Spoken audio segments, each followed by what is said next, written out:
ఉషోదయం ప్రేమించు కాపరి ఉషా కిరణాలు ఉదయకాలపు వాక్య ధ్యానంకు మిమ్మల్ని ఆహ్వానిస్తున్నాం. ప్రార్థన. సర్వశక్తి గల యేసయ్య, సర్వోన్నతుడ, గొప్ప దేవ, ఈ ఉదయకాల సమయానికై వందనములు స్తోత్రములు చెల్లించుకుంటాం. తండ్రి, మమ్మల్ని ప్రేమించి మరి యొక్క దినమును నీ కృపచేత అనుగ్రహించిన విధానాన్ని బట్టి వందనములు. ఈ ఉదయకాల సమయమున నీ వాక్యము చేత నాతో మాట్లాడము దేవా. నా హృదయమును నాయన స్పందించమని వేడుకుంటున్నాను. దేవా, కార్యక్రమమును వీక్షిస్తున్న ప్రతి ఒక్కరికి ఆశీర్వాదకరముగా చేయమని యేసు పరిశుద్ధ నామమున అడిగి వేడుకుంటున్నాను పరమ తండ్రి, ఆమేన్. ఈ ఉదయకాలపు వాక్య భాగము హెబ్రీయులకు రాసిన పత్రిక 11వ అధ్యాయము మొదటి 3 వచనములను చదువుకుందాం. విశ్వాసమనున్నది నిరీక్షింపబడు వాటి యొక్క నిజస్వరూపమును, అదృశ్యమైనవి ఉన్నవనుటకు రుజువునై ఉన్నది. దానిని బట్టి ఏ పెద్దలు సాక్ష్యము పొందిరి. ప్రపంచములు దేవుని వాక్యము వలన నిర్మాణమైనవనియు, అందును బట్టి దృశ్యమైనది కనబడేడు పదార్థములచే నిర్మింపబడలేదనియు విశ్వాసము చేత గ్రహించుకొనుచున్నాము. విశ్వాసమున్నది నిరీక్షింపబడు వాటి యొక్క నిజ స్వరూపము అన్న కార్యమును ఇక్కడ మనం చూస్తూ ఉన్నాం. నీ జీవితంలో ఏ కార్యమును నీవు నిరీక్షిస్తున్నావు అని ఒక ప్రశ్న నీ ముందు ఉంచబడినట్లయితే నీ యొక్క సమాధానము ఏమై ఉంటున్నది? ఒక్కసారి నీవు ప్రశ్నించుకో.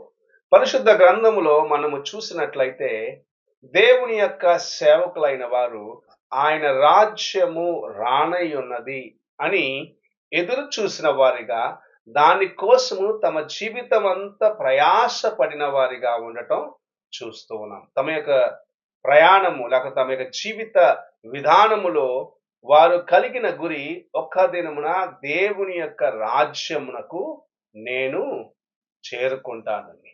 అబ్రహామును గురించి సెలవిచ్చబడిన కార్యం మనము చూసినట్లయితే పునాదులు గల ఆ పట్టణము కోసము ఆయన ఎదురు చూస్తూ ఉన్నాడు.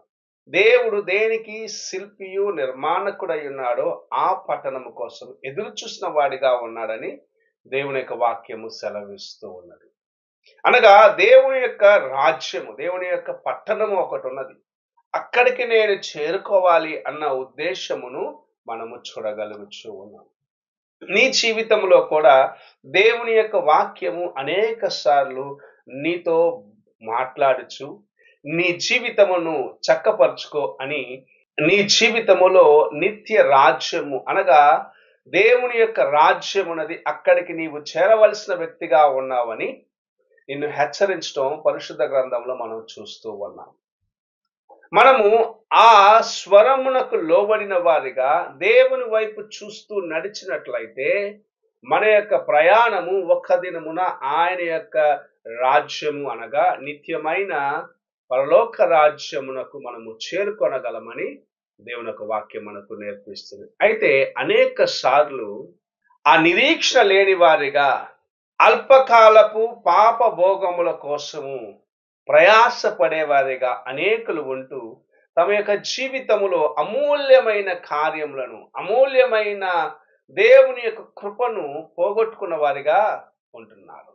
ప్రభు అందుకే మనకు సెలవిస్తూ ఉన్న కార్యం ఏమిటంటే, నీవు నా వైపు చూస్తూ ముందుకు నడిచినట్లయితే ఒక దినమున నాతో పాటు నీవు కూడా దేవుని యొక్క సింహాసనములో కూర్చుండుటకు నీకు కృప అనుగ్రహించబడుచున్నది అని ప్రభు సెలవిస్తున్నాడు. ఈ కార్యమును మనం ప్రకటన గ్రంథం 3వ అధ్యాయములో చూడగలం. గనుకనే నీవు నేను దేవుని రాజ్యము కోసము నిరీక్షించిన వారిగా, ఆయన రాజ్యాకాంక్ష కలిగిన వారిగా, ఈ లోక ప్రయాణములో దేవుని కోసము నమ్మకముగా జీవించే వారిగా, ఆయన యొక్క ఆజ్ఞలను గాయకొనే వారిగా, అల్పకాలపు పాపభోగముల కోసము పరిగెత్తే వారిగా ఉండకుండగా, దేవుని కోసము నీవు నేను మన హృదయములను యథార్థముగా కాపాడుకున్న వారిగాను, పరిశుద్ధముగా జీవించేదానికి ప్రయత్నించిన వారిగా ఉండాలని ప్రభు ఆశిస్తూ ఉన్నాడు. మోషేని గురించి కార్యము చెప్పబడుచున్నది. అల్పకాల పాపభోగములను అనుభవించట కంటే దేవుని బిడ్డలతో శ్రమ అనుభవించటం మేలనుకున్నాడని మోషే భక్తుల గురించి చెప్పబడుచున్నది. మనము దేవుని కోసము శోధించబడి శ్రమలు అనుభవించినను సరే, ఆయన కోసము నమ్మకముగా నిలబడినట్లయితే మన యొక్క విశ్వాసము స్థిరపరచబడుచున్నది.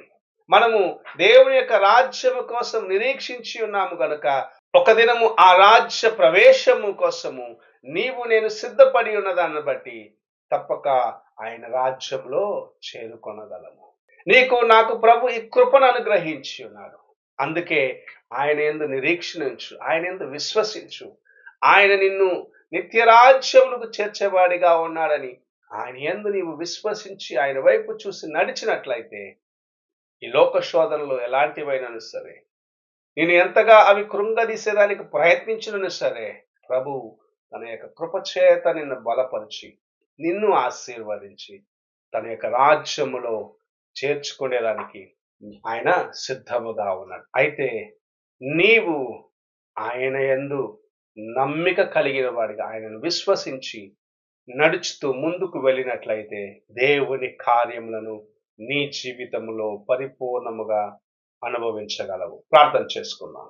పరిశుద్ధుడైన తండ్రి, ఈ ఉదయకాల సమయంలో నీవు మాతో మాట్లాడిన విధానాన్ని బట్టి స్తోత్రములు చెల్లించుకుంటూ, దేవా నీ యందు నిరీక్షణ ఉంచేవారిగా, నీ వైపు చూసేవారిగా, దేవా నీవే నాయన మాకు నిజస్వరూపమని గ్రహించేవారిగా, నీ కృపను సంపాదించుకునేదానికి ప్రయత్నించే ఆ ధన్యతను అనుగ్రహించి నడిపించమని యేసు పరిశుద్ధ నామమున అడిగి వేడుకుంటున్నాను పరమ తండ్రి.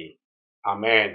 తండ్రి అయిన దేవుని ప్రేమ, కుమారుడైన క్రీస్తు కృప, ఆదరణకర్తైన పరిశుద్ధాత్మిక సహవాసము ఇప్పుడును ఎల్లప్పుడూ తోడై ఉండి సదాకాలము నడిపించును కాక.